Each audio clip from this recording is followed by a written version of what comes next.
atormentá-lo cada vez mais. A igreja, na sua superstição, diz que são demônios. O espírito do homem justo tem atrações felizes, o espírito do homem inferior tem atrações más. Esta é a explicação exata. Meus amigos, que vós possais na sala de passes, nas vossas casas, nos momentos de aflições, receber sempre, com devido respeito, o fluido que vem do alto, que vem do vosso guia. Esse é o meu voto, esse é o meu desejo, isso é o que a religião espírita promete a todos aqueles que sabem crer. Deus vos proteja e ampare. Irene. Uma visita inesperada. Meus amigos e meus irmãos, ides receber uma visita inesperada para vós, ides receber a presença de alguém, que, embora afastada do mundo espírita, na vida terrena, pode hoje se encontrar perfeitamente identificada em seu meio. Meus amigos, é uma prece que vos venho pedir, é um socorro espiritual, não para mim, se bem que dele necessite, mas para alguém, que, na terra, padece e espera o último instante, para se alar à mansão dos espíritos. Esse alguém, pessoa culta, inteligente, já esteve abraçando, de coração, a causa espírita, embora dela se houvesse afastado posteriormente. Neste instante, porém, me foi concedida por Deus a graça de o visitar constantemente e de sempre permanecer ao seu lado. Esta visita, eu repito todos os dias, procurando fazer-me sentir, e sei que sou pressentido e sentida, ao seu lado. Esse alguém, que poderia ter militado valentemente na fileira dos abnegados, dos espíritas, vacilou, e se bem que em sua alma mantivesse firme a certeza da vida além da morte, para os homens, era preciso dar um testemunho contrário, e o deu, e se filiou àqueles que não são espíritas. Mas a minha intenção, neste instante, não é analisar esse procedimento, reprovando nem tampouco perdoando, a mim não compete essa incumbência.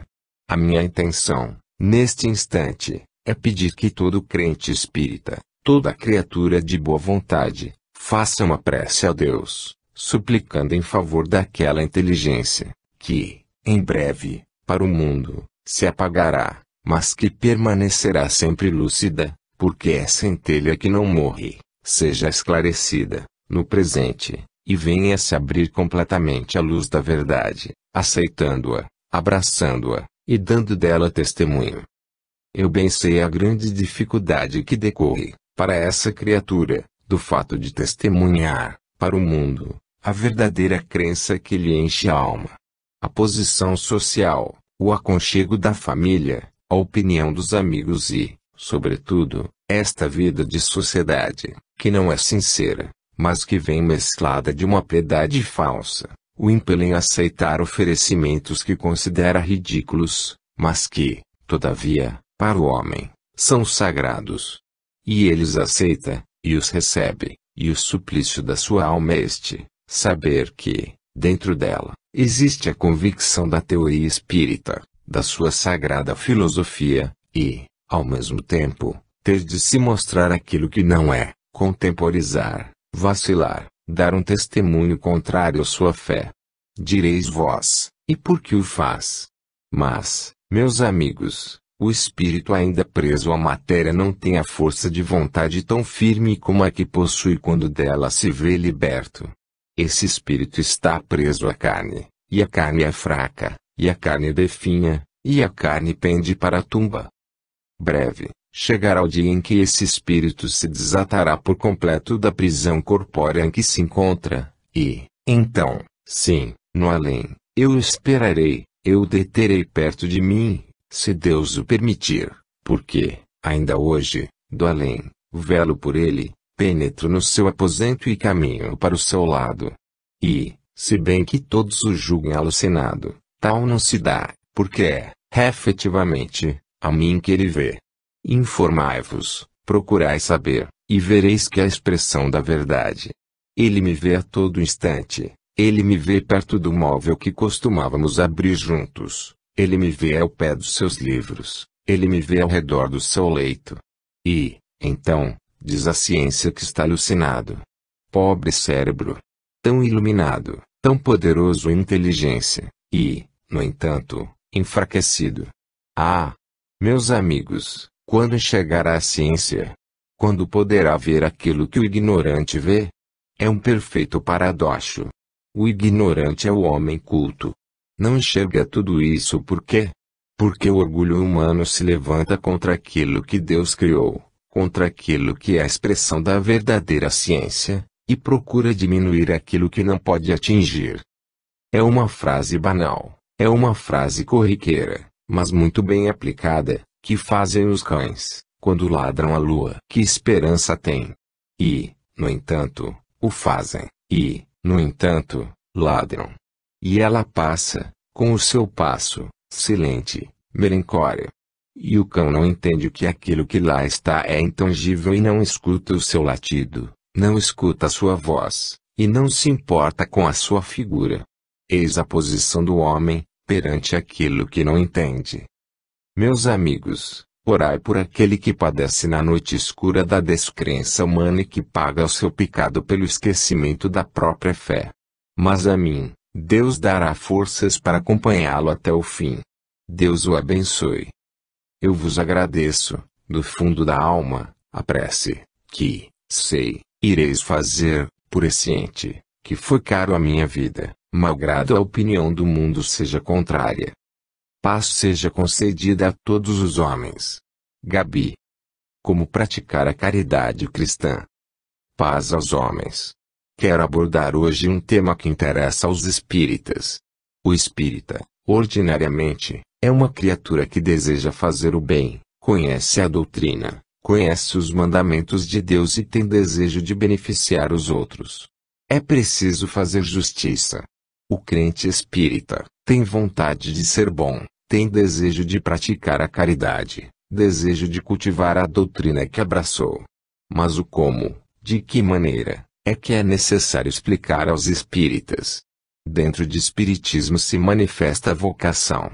Quantos espíritas há, que se dedicam à propaganda da doutrina, dos ideais cristãos, com tal tenacidade, com tal desejo, com vocação tão decidida, que são verdadeiros propagandistas da fé.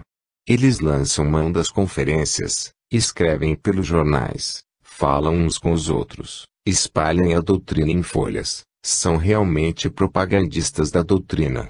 Outros dão preferência ao ramo da caridade, dedicam-se às obras pias, visitam as crianças, visitam os hospitais de alienados, vão às casas de prisão levar o alento da sua palavra ao encarcerado, enfim, são criaturas que pensam na caridade que se deve proporcionar ao homem físico. Entre estes há uma divisão. Alguns se dedicam especialmente às crianças e então filiam-se à causa da infância desvalida. Outros vão para o lado da velhice abandonada, dedicam-se aos velhos, aqueles que no ocaso da vida não têm o pão para o seu corpo, nem o conforto e a luz para os seus espíritos.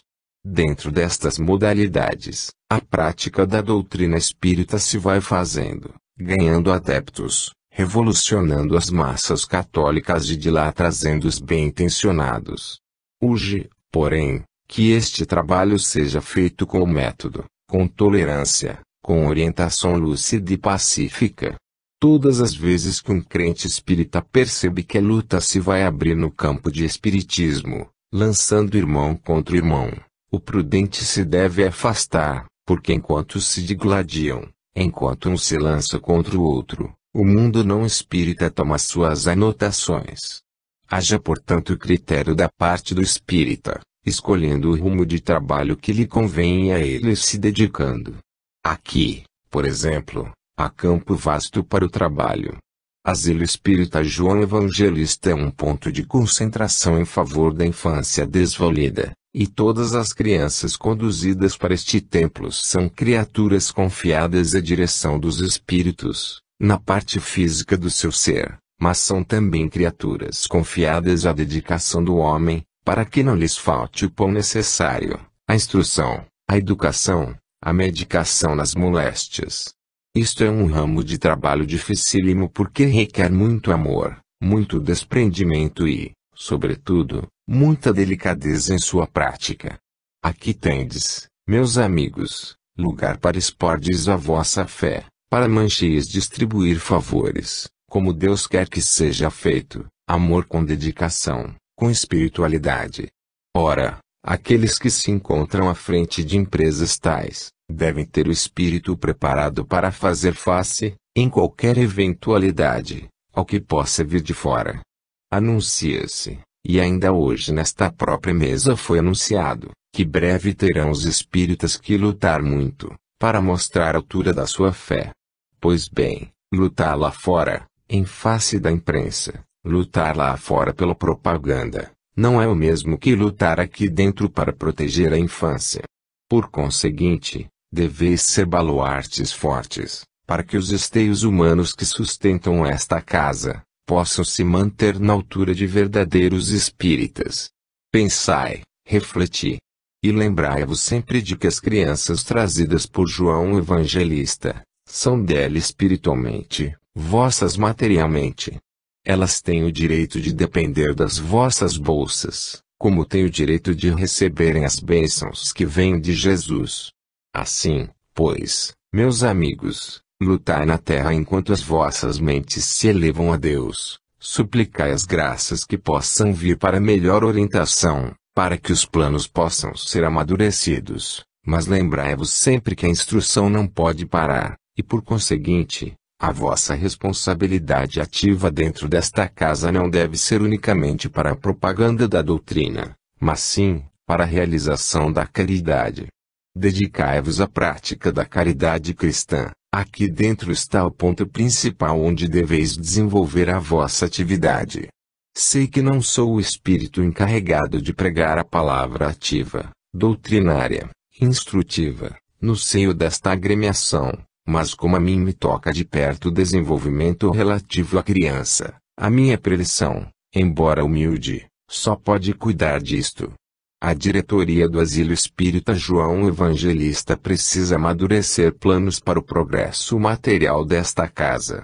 Fazei como as formigas que se preparam em tempo de estio para a chegada do inverno. Assim fazei vós, preparai-vos para quando chegar o tempo de perseguição, a fim de que as nossas crianças sejam guardadas sob a proteção de Deus e dos homens. Preparai-vos, meus amigos. Quem vos quer bem lá fora? Quem se interessa em que esta casa progrida? Quem deseja o bem das crianças nela internadas? A não serdes vós, quem mais? Lá fora gemem as crianças em asilos, passando fome, passando miséria. São felizes. Os seus diretores, os seus componentes não estão se incomodando absolutamente com isto. Querem apenas que as procissões se tornem cada vez mais belas, que os sinos badalem cada vez com mais força. A infância apodrece em dormitórios pouco salubres, a alimentação é inútil, deficiente e prejudicial, porque tudo quanto não se quer manda-se para o asilo. Não está bem? Manda-se para o asilo. Aqui, graças a Deus, não é assim. Procura-se para elas aquilo que faz bem aos seus organismos. Lá fora, dentro dessas casas que não são espíritas, as crianças morejam no trabalho e são quase escravas, porque se não trabalharem, gemem debaixo do chicote, têm que suar para ganhar o pão amargo que lhes dão para comer. Esse pão é sempre lançado em face, constantemente. Aqui o pão das crianças é sagrado. Vigiai, vós responsáveis, para que seja assim compreendido. Porque a discórdia começa a penetrar e aí daquele que a fomentar. Meus amigos, lembrai-vos sempre de que, quando esta casa estava em projeto, foi perguntado ao espírito diretor se conviria aos iniciadores a sua realização, pela sua incompetência. Quando estava o asilo em seu início, foi-lhe igualmente perguntado se esta obra daria resultado ou se seria melhor abrir mão dela. A resposta foi: quem não se sentir com forças para dar começo à sua incumbência, que não lance mão do arado para que depois não o venha lançar fora. Os que permaneceram, que permaneçam até o fim. Os que posteriormente vieram, que não sejam elementos de ocasião, unicamente de palavras, mas que sejam de ação, que tenham esforço, que trabalhem para o progresso, que não queiram excusar-se às responsabilidades que lhes cabem. Asilo espírita João Evangelista necessita do braço do homem, como necessita do amparo de Deus. Vamos, meus amigos, trabalhar com afinco. Há trabalho para todos, mas o vosso é porque vós o aceitastes, porque vós o quisestes voluntariamente, porque vós não fostes coagidos a ele. Por conseguinte, quem dá o primeiro passo voluntário, deve ir até o fim. A subida é íngreme, mas é segura. Ora, vamos nós todos, congregados, espíritos no além, e homens na terra, num esforço hercúleo, trabalhar para que o asilo progrida, para que ele possa abrigar muito maior número de crianças, para que ele se ponha acima do nível das paixões terrenas. Glória seja dada a Deus, paz seja concedida aos homens. E que a luz de Deus esclareça a mentalidade dos dirigentes do Asilo Espírito João Evangelista. Neri. A lei que tudo explica. Paz, meus amigos e meus irmãos. Por que tanta tristeza e desolação na terra, quando tanta esperança há no além? Por que tanta lágrima corre pela face humana, quando tanto consolo há no infinito? Por que tanto desespero na humanidade, quando tanta certeza há na vida futura? Estas interrogações, meus amigos, nós fazemos a nós mesmos, sem compreender como é que vós não sabeis dar-lhes resposta. A Terra não é um planeta infeliz. O pensamento de que ela é um cárcere para castigar espíritos impenitentes, é um pensamento errôneo. A Terra é um planeta de provas e dores, isto sim, mas também é um planeta de estudo, de experiência, para que cada um possa aqui reunir, colecionar fatos, que venham comprovar a sua fé e, ao mesmo tempo, encaminhar a sua rota futura. A Terra, meus amigos, pode receber do além todas as bênçãos de que tem necessidade. Supor o contrário, é pensar que ela não é um planeta filho de Deus, como todos os demais. A Terra baixam constantemente mensageiros do infinito, portadores de bênçãos de Deus, consolo para as almas aflitas, ensino para aqueles que querem aprender e bálsamo confortador para as almas feridas. E, se o homem padece, se o homem sofre, se o homem verte lágrimas, não é porque a terra seja causadora de tantos sofrimentos.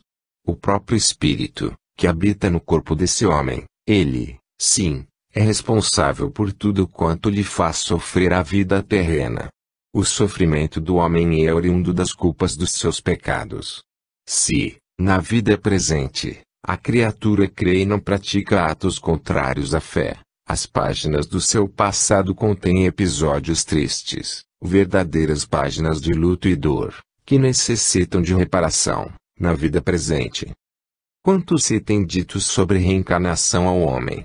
Quanto se tem explicado à criatura humana o que significa este elo incomparável das três vidas, a presente, a passada e a futura? Quanto se tem explicado ao homem que essa vida, não obstante o presente, o passado e o futuro, não tem solução de continuidade?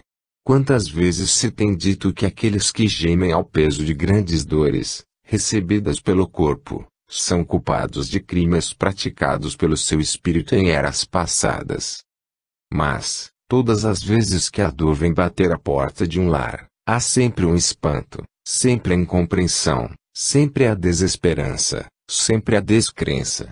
Almas há, porém, fortificadas pela fé, que não obstante a condenação, qual espada de Damocles suspensa sobre a sua cabeça, entendem e compreendem a razão do sofrimento e respondem, sim. Assim me foi dado nesta vida resgatar crimes que, graças a Deus, a memória não me mostra. Eu me sinto feliz, porque acabo de vez com esse passado ignominioso, que ainda hoje me tolda aos dias presentes, e oxalá que, bem redimido o espírito, não me venha toldar os dias futuros. A vida, meus caros amigos, cheia de felicidade, de esperança e alegria, é lá. Por isso, todos nós, os que vimos do outro plano da vida para vos encorajar, para vos ensinar as coisas futuras, fazemos questão de que a caridade, o princípio de justiça e retidão, façam morada dentro de vós. Meus amigos, fazei o bem enquanto pisais este chão que é a terra, fazei o bem enquanto há tempo e vossa razão pode deliberar com segurança, porque lá é que ireis conhecer o fruto da sementeira que aqui fizerdes. Que tristeza dentro da alma, que mágoa profunda, por ver que lá fora tantos interesses se chocam, no intuito sempre de mal fazer. Quantas portas se abrem para o mal e quantas outras se fecham para o bem. Quantas criaturas há, a quem Deus concedeu dons materiais e se utilizam desse bem, que o próprio Deus lhes concedeu, para desviar criaturas incautas da linha da virtude. Quantos perdem noites e noites consecutivas de sono, a fazer rolar as moedas da sua fortuna sobre o pano verde da roleta? Quantos, meus amigos? Quantos se julgam importantes, potentados, tão somente porque podem fazer rodar dinheiro e mais dinheiro contra o bem, em favor do mal? Oh! Não seja assim convosco, meus amigos. Deus vos deu uma razão esclarecida. Deus vos deu senso para pensar, senso para refletir, inteligência para discernir e coração capaz de amar. Pois bem, onde estiver o vosso coração, iluminado pelo farol da inteligência, certamente que a razão mostrará o cumprimento do dever, e, quando vierem as lágrimas molhar as faces de alguém, e, quando vier o luto entenebrecer os lares venturosos, e, quando vier a dor ferir, com o seu aguilhão impiedoso, a alma que tem ânsia de felicidade, vós compreendereis que, não obstante tudo quanto se possa dizer a respeito de tais coisas, só o Espiritismo as explicará. Porque buscar explicação fora da lei das reencarnações é procurar debalde compreender aquilo que só essa lei torna compreensível. Meus amigos, um voto pelo vosso adiantamento, pelo vosso estudo, pelo vosso progresso.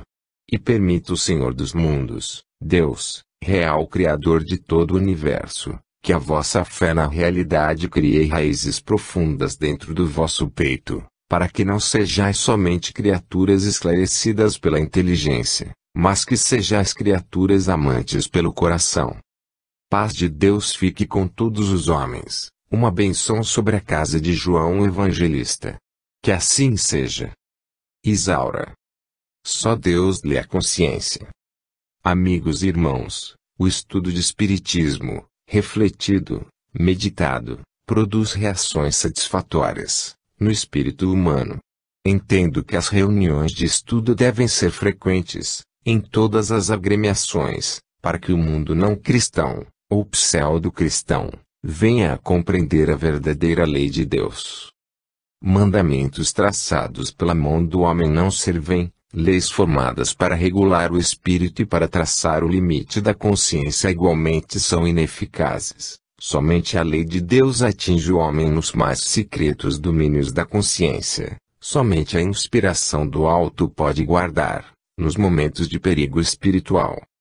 Por conseguinte, entendo que as resoluções tomadas em ocasiões de estudo da doutrina espírita são sempre as mais proveitosas, para o indivíduo. Aqui mesmo, neste recinto, quantas criaturas têm entrado com o propósito firme de realizar, lá fora, este ou aquele ato e pelo decorrer do estudo, pela preleção do espírito, abandonam a sua ideia. É porque nós, compreendendo o pensamento do indivíduo, incutimos no seu ser as resoluções direitas, a serem feitas lá fora, nós penetramos o domínio da consciência e, lá, lançamos a semente portadora das boas resoluções. Quantos têm penetrado aqui, com a mente perturbada por ideias que não deviam jamais agasalhar, cismando até no extermínio completo da sua vida e, no decorrer da palestra espírita, abrem os olhos à luz da verdade e compreendem que ninguém pode pôr um termo à existência, porque ela é infinita, ela não tem limite, ela provém de Deus.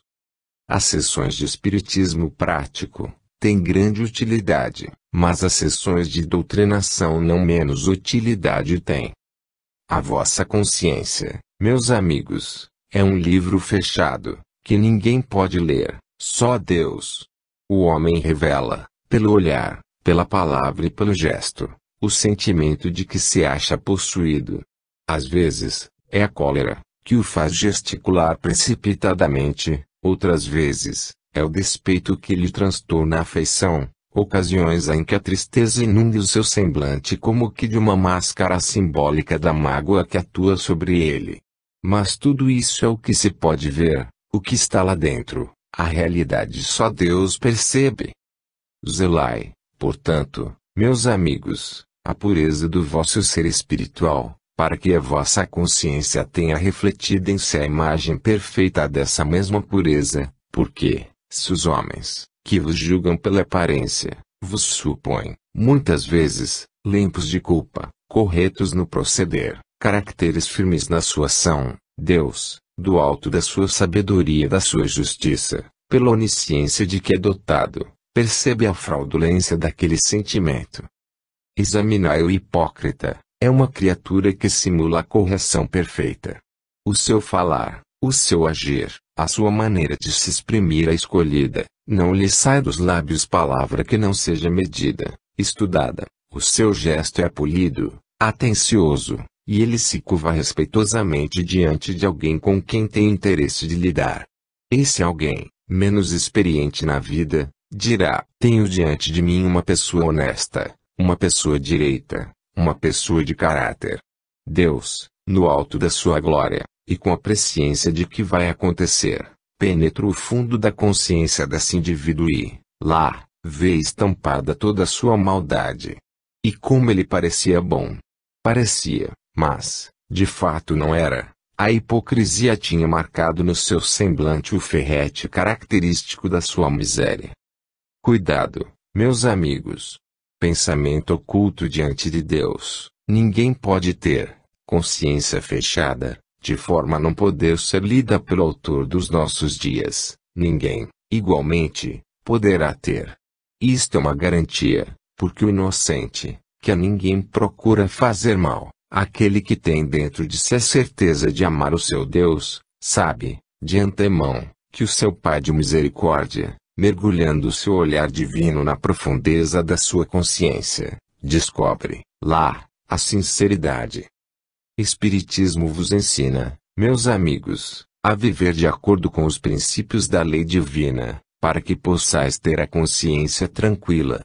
Desde que Deus deu ao homem a faculdade da livre escolha, deu-lhe, com ela, a consciência, para lhe apontar aquilo que está certo e aquilo que está errado.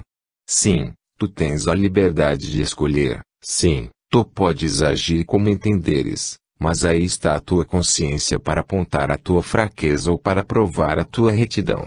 E assim é, graças a Deus, para a segurança dos espíritos, porque eles não poderiam baixar a este mundo de imperfeições, de misérias, onde a inocência se vê, a cada passo, prejudicada, onde os ódios se chocam de tal maneira que prejudicam interesses de ordem espiritual, sem uma garantia segura para o bem viver.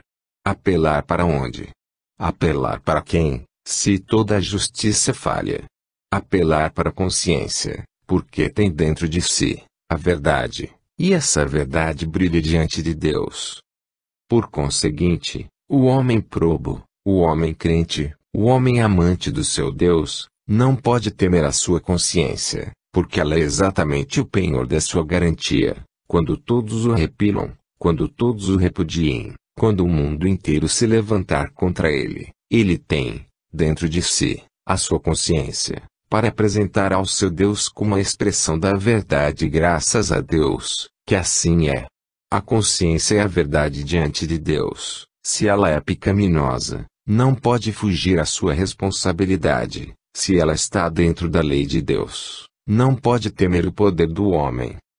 Graças, pois, por mais uma lição de Espiritismo, que vem trazer ao vosso conhecimento a verdade de que Deus é o único juiz, porque só Ele é infalível. A infalibilidade doada ao homem é tão somente um ato irrisório e, em absoluto, não pode ser aceita por homens de boa fé, por homens de mente lúcida, por homens de raciocínio. A infalibilidade é dom de Deus. Deus vos guarde, no caminho da verdade e da justiça, e Deus permita que a vossa consciência esteja sempre limpa de culpa, para que Ele, mergulhando o seu olhar dentro dela, a posse inundar de paz e luz. Que a paz divina do Salvador baixe sobre todos vós, neste instante, hoje e sempre. João de Freitas. A linha reta é o melhor caminho. Meus amigos e meus irmãos, paz convosco.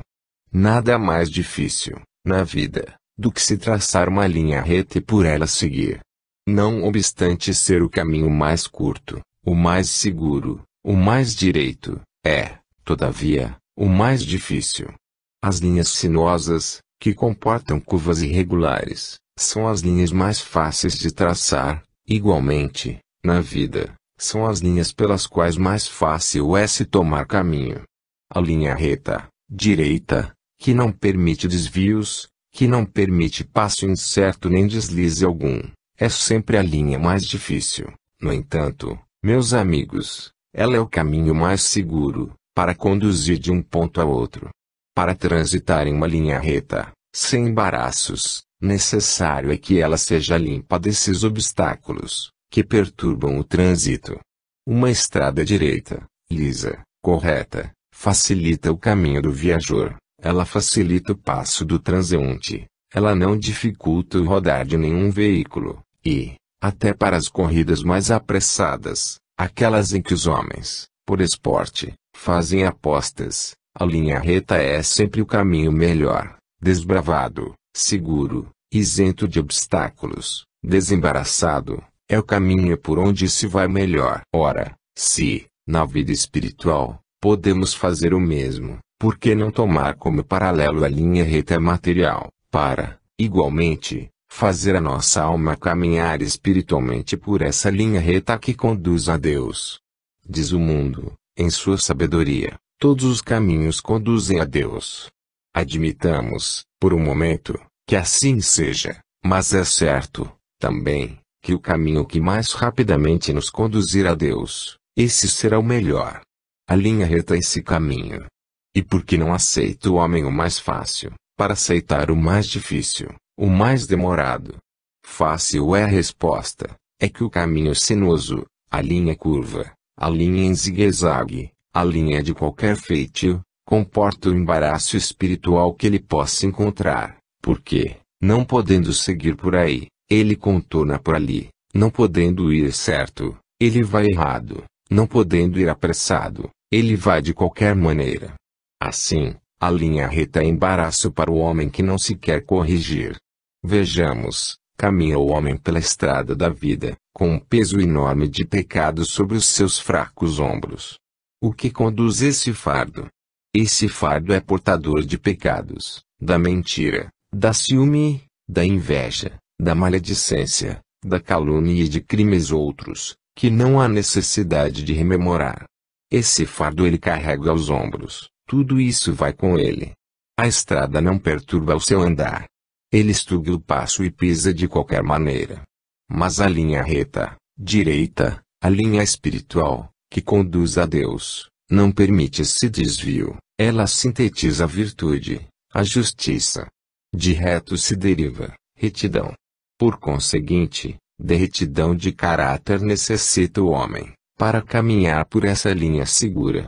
E quantos caminham até uma certa altura, depois, percebem que não podem por ela caminhar, segundo os instintos da sua natureza, e recuam, fazendo, então, os desvios a que chamam, muitas vezes, atalhos.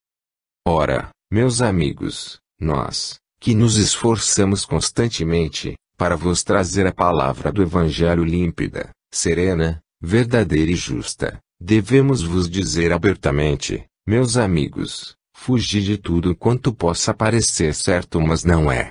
Assim como o bom joalheiro distingue o diamante falso daquele que é, realmente, o diamante, vós deveis discernir sobre o brilho falso, que vos oferece o mundo, e que vos permite caminhar na estrada que entendais, para abraçardes unicamente aquilo que, realmente, tem o fulgor da pureza e que pode caminhar convosco pela linha reta que conduz a Deus.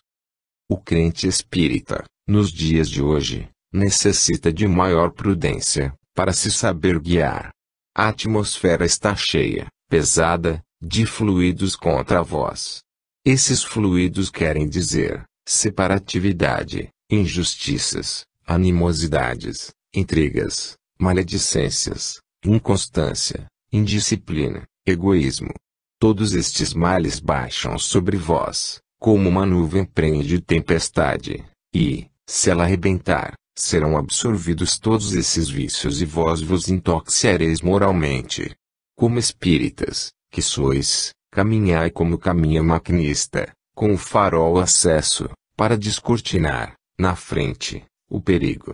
A religião espírita é a mais segura, para caminhar o homem na linha reta que conduz a Deus, e vós, que destes o primeiro passo nesta linha, limpai as urzes do caminho e não permitais que a erva daninha, que outrora vicejou dentro de vós, insista em renascer. Ao primeiro sinal de renascimento, sufocai-a. Deixai que, em seu lugar, frutifique o trigo, abençoado por Deus, para que a vossa vida seja útil, proveitosa, beneficiando a vós mesmos e aos outros. Amigos, caminhai pela linha reta que conduz a Deus. Não aceiteis, em absoluto, conchavos, que venham perturbar ou macular sequer a sombra do vosso caráter. Conservai a alma impoluta e a fé como a lâmpada acesa das virgens prudentes, que esperavam o esposo, na parábola do Cristo. Meu voto é de paz, meu voto é de progresso, e vos avisa, alerta, atenção, porque o tempo se aproxima em que os homens espíritas terão de sustentar a sua fé com verdadeira bravura. Coragem e fé em Deus.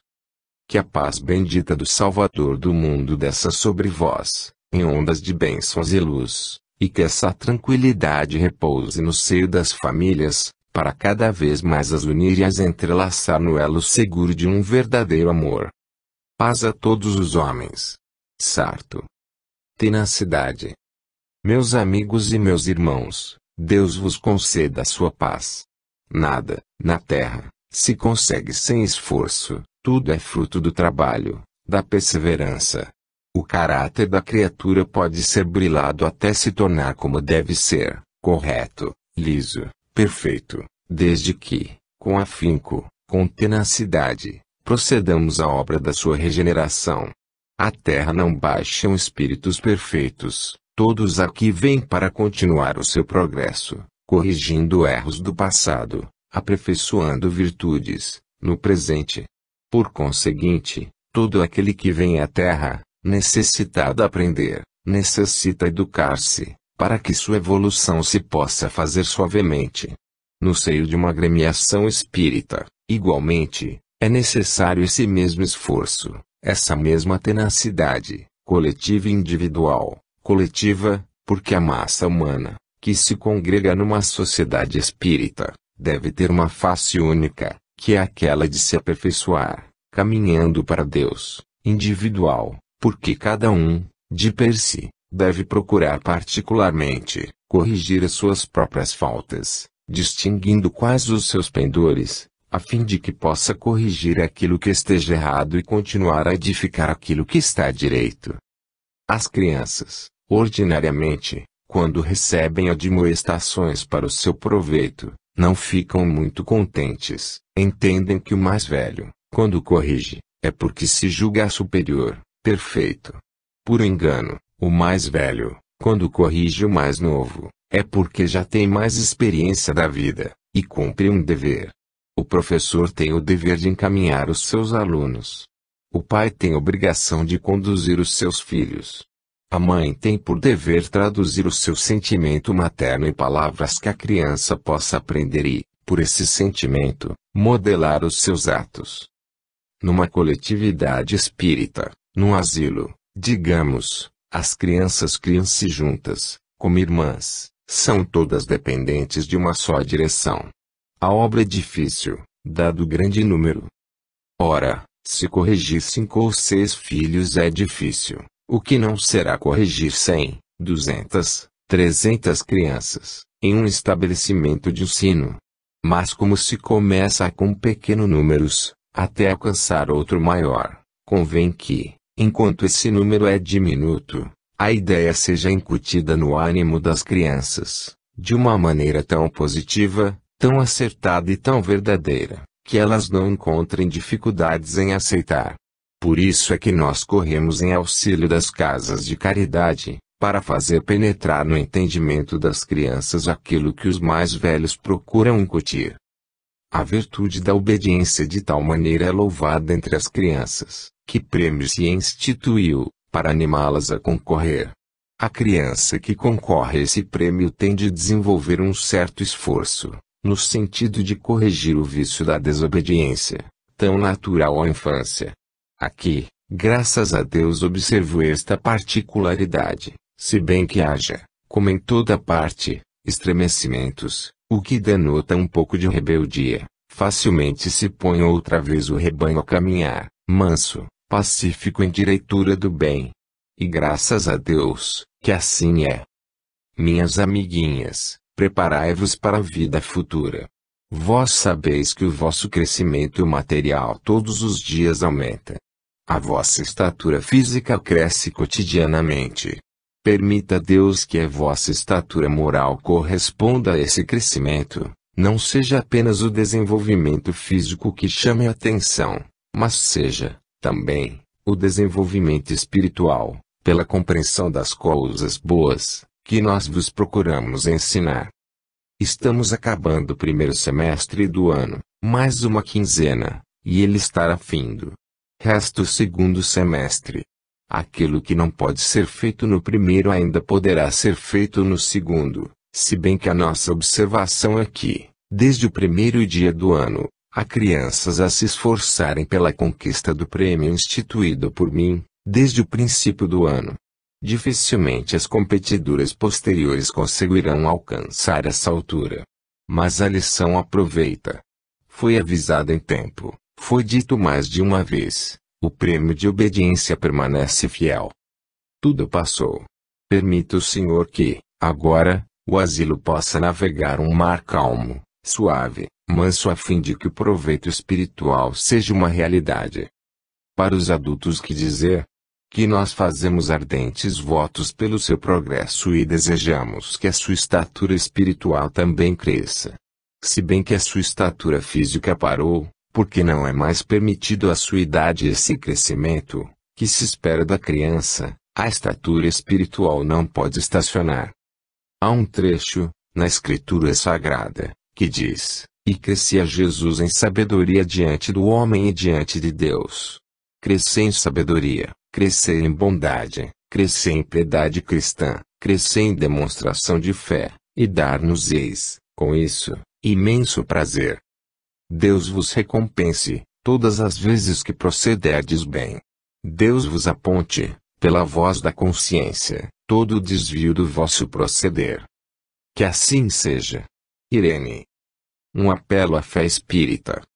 Irmãos amados e meus amigos, a paz de Jesus esteja nesta casa.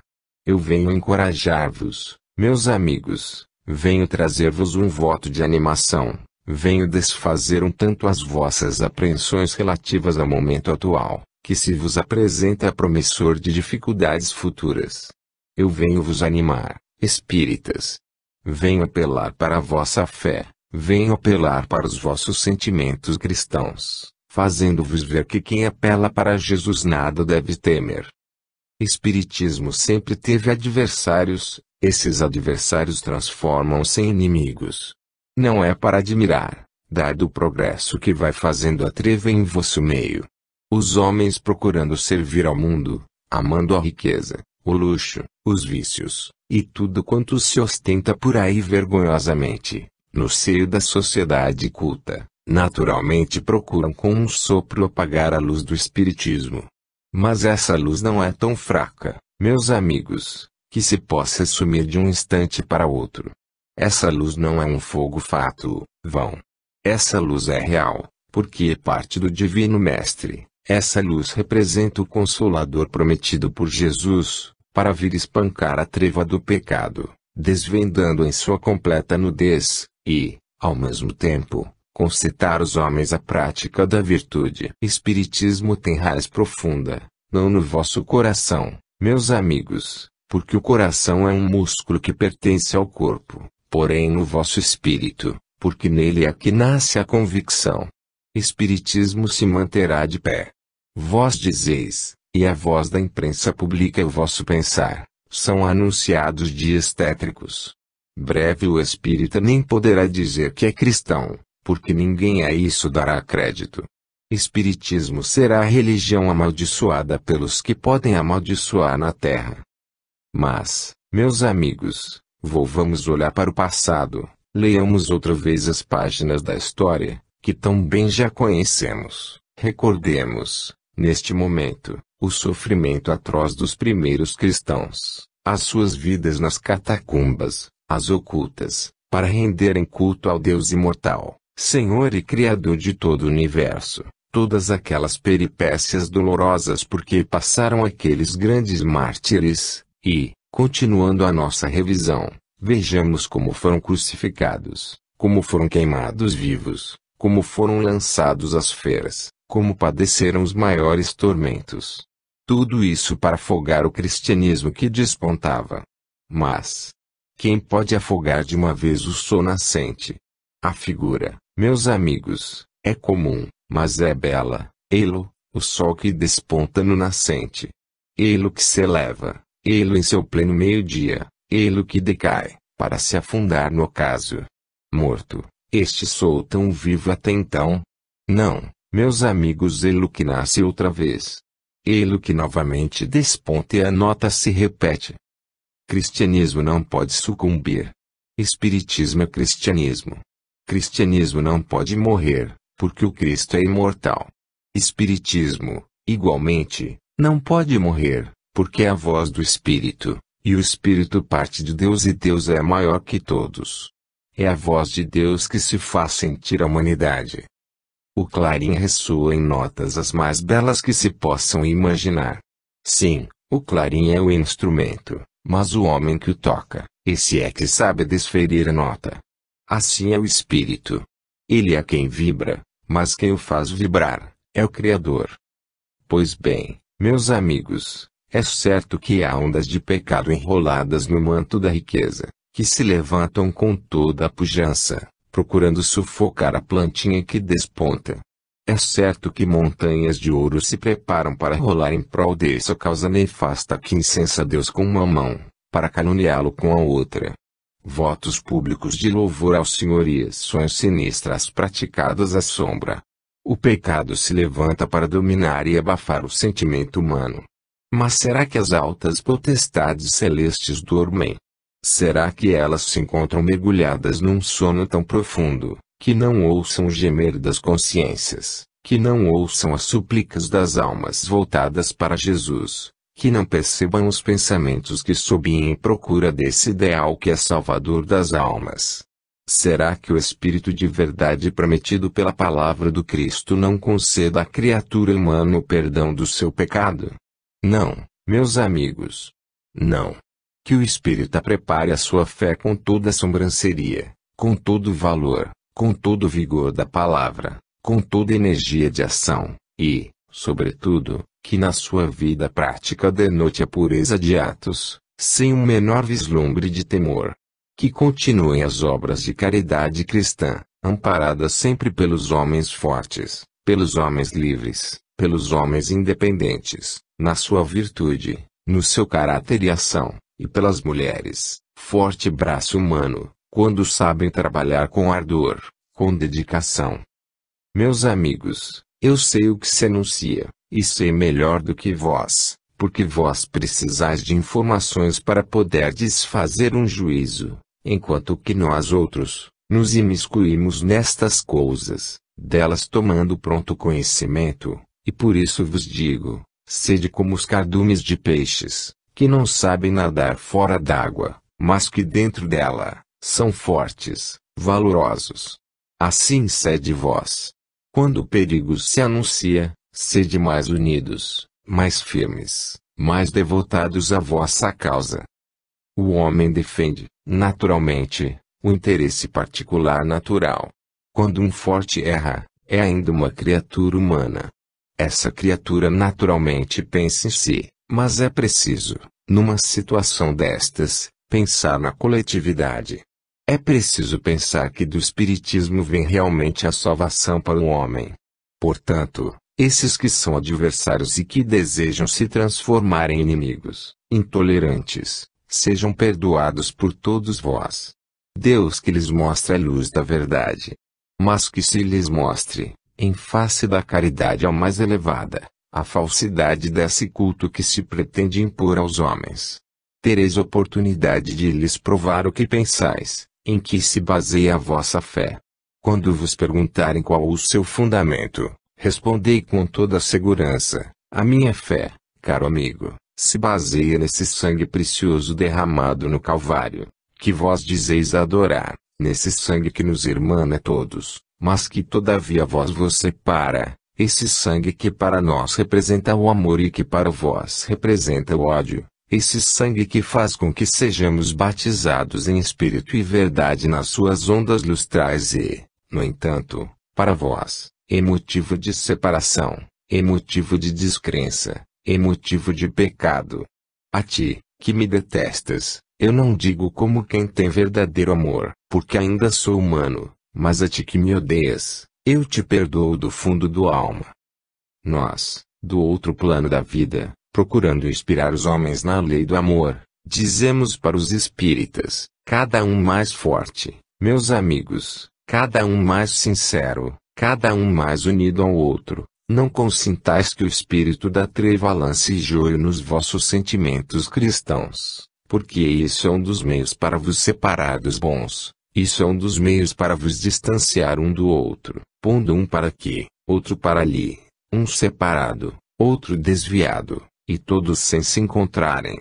Juntai-vos coesos em um só bloco firme e, tendo fixos os pés na terra, suba o pensamento a Deus. Glória seja dada a Deus nas alturas. E que a família humana seja abençoada em sacrossanto amor cristão. E que a paz venha a todos os lares. Que as mães sejam consoladas, que os filhos sejam inspirados no verdadeiro amor cristão e que os chefes de família se compenetrem dos seus deveres perante Deus e os homens. Alfredo Barcelos. Preparai-vos. Meus amigos e meus irmãos, Deus vos guarde.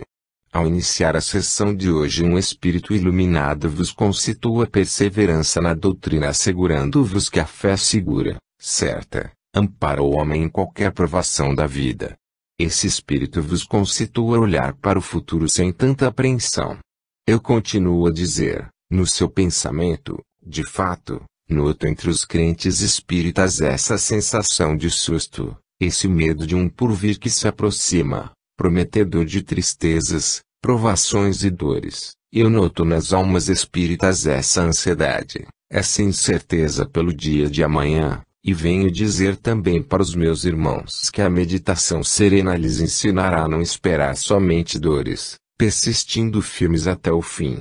Vós, meus irmãos, salvos pelo sangue precioso do Cordeiro Imaculado do Senhor, crentes em suas promessas, não deveis estar nesta atitude dúbia, assustados, inquietos, temendo qualquer coisa semelhante a um cataclisma em que se afunde cada dia a própria dor. O que deveis, meus caros irmãos, é olhar mais profundamente para dentro de vós mesmos, em lugar de lançar olhar em derredor de vós. O que se anuncia para vir, o perigo que se divisa, que na vossa intuição vem perto, deve chamar o vosso olhar para dentro de vós mesmos, olhar para o vosso interior, e vede o que há em vós que é preciso pôr de acordo com o Evangelho de Jesus. Procurar tirar de dentro de vós o germen da dúvida, em qualquer coisa daninha que se aninha no vosso peito e que prejudicará o dia de amanhã. Anotai, meditai, sobre a vossa vida espiritual. A vida material, dizeis vós, é tão custosa para se conseguir ganhar o pão de cada dia. Sim, é muito difícil e trabalhoso viver na terra. Parece que cada dia mais se complica o problema da nossa existência material. Olhai para a vida espiritual, meus amigos, como é mais fácil, quanto é mais suave a benção que envolve o vosso ser espiritual, e vejai a razão pela qual essa benção não vem. Procurai sentir vossa própria alma, o seu apelo, o que ela necessita, o que ela deseja, e respondei-lhe, Se não alcançaste esse bem que tanto necessitas é porque há qualquer coisa dentro de ti que impede a entrada dessa mesma benção. Fazei um estudo consciencioso, resoluto, calmo, resolvei arrancar de dentro de vós a semente da inveja, o orgulho, a avareza, a superstição, a maledicência. Arrancai sem piedade esses sentimentos, porque o seu fruto é venenoso, e ainda, se encontrardes perto de vós qualquer coisa que possa prejudicar o mandamento de Jesus, afastai-o pelo vosso exemplo, pela vossa palavra, sem perda de tempo destrui esses obstáculos à vossa felicidade. Preparai-vos para o dia de amanhã. Fazei como fazem os marinheiros quando têm de sair do porto. O porto é o ancoradouro feliz, onde o navio se abriga sossegado, calmo, sem perigo. Porém, quando é para o largar, quando é para conhecer mar alto, o marinheiro vai examinar o seu navio, peça por peça, desde a máquina até a vela, tudo, enfim, é revisto, porque, quando o navio parte, não se sabe em terra, que mar vai encontrar. É possível que encontre um mar calmo, sereno, proporcionando viagem feliz, deliciosa. Mas é possível também que lá fora o mar esteja grosso e que venham ondas, enormes massas, suplantar o navio, e que ele se veja na necessidade de pular sobre as ondas. É preciso que ele esteja pronto não para a bonança, mas para a tempestade. Fazei vós assim. O que está para vir, não sabeis. Ouvis dizer que é coisa muito séria, muito grave, e vos atemorizais. Não, meus amigos. Isto não é assim. O que vós deveis fazer, é preparar-vos de antemão para as lutas que possam vir. Se não vierem, tanto melhor. Se vierem, estareis encouraçados contra elas. Meus amigos, essa espécie de terror em que se encontra mergulhada a sociedade espírita, não deve atingir-vos. Vós não podeis prever isso ou aquilo, mas nós daqui podemos ver. Preparai-vos para a paz, como para a luta. A luta não deve partir de vós, porque vós deveis ser mansos como cordeiros no meio de lobos, mas a firmeza da paciência, a defesa pacífica, comprovada pelas ações boas, pela boa vontade isso vos toca, e juntai-vos firmes, procurando concentrar-vos, esperando as grandes bênçãos para aqueles dias. Não vos disperseis, revoltando-se uns contra os outros, tornando-vos traidores à fé, tornando-vos indiferentes às mágoas dos vossos irmãos, porque então, meus amigos, vós não estareis vos preparando para esse dia. Fazei como um marinheiro experiente. Preparai a vossa embarcação para a viagem. É o parecer de um espírito amigo, que vela por vós, que vela por esta casa, que tem o desejo sincero do vosso bem. Deus vos ampare, Deus vos proteja e vos faça vencer, sempre na senda do direito, do amor cristão, e sobretudo, da grande fé. Deus vos guarde. Bianca. Uma alma feliz. Amigos e irmãos, como outrora, na terra, eu venho começar a minha oração, neste instante, em nome do Pai, do Filho e do Espírito Santo, venho começar a oração, louvando essa tríade divina, a qual vós deveis, igualmente, prestar o culto que lhe é devido. Meus irmãos, o conhecimento das verdades eternas enche o meu espírito de santa alegria. Minha alma nada em júbilo, porque compreendo, hoje, a grande verdade que, outrora, preguei, obscurecida, e que, hoje, procuro pregar, esclarecida pela fé. Outrora, a minha palavra ressoou nesta terra, embora não nesta capital, pregando a salvação pela fé, pregando os mistérios de uma doutrina que eu professava, mistérios inexplicáveis, para sua própria garantia. Outrora, a minha voz se elevou, pregando às criaturas terrenas a salvação, pela confissão dos seus pecados, pela comunhão do corpo do Salvador, pela confissão direta ao sacerdote, e não a Deus. Outrora, a minha pregação foi nestes termos, por isso mesmo, não poderia dar o fruto que, hoje, espero, dará. O meu espírito, convertido à verdadeira fé, quer prestar ao seu Deus o culto honroso de filho obediente, e, ao mesmo tempo, concitar os seus irmãos, na terra, a se prostrarem diante de Deus com verdadeira reverência, amando-o, exaltando na sua sabedoria,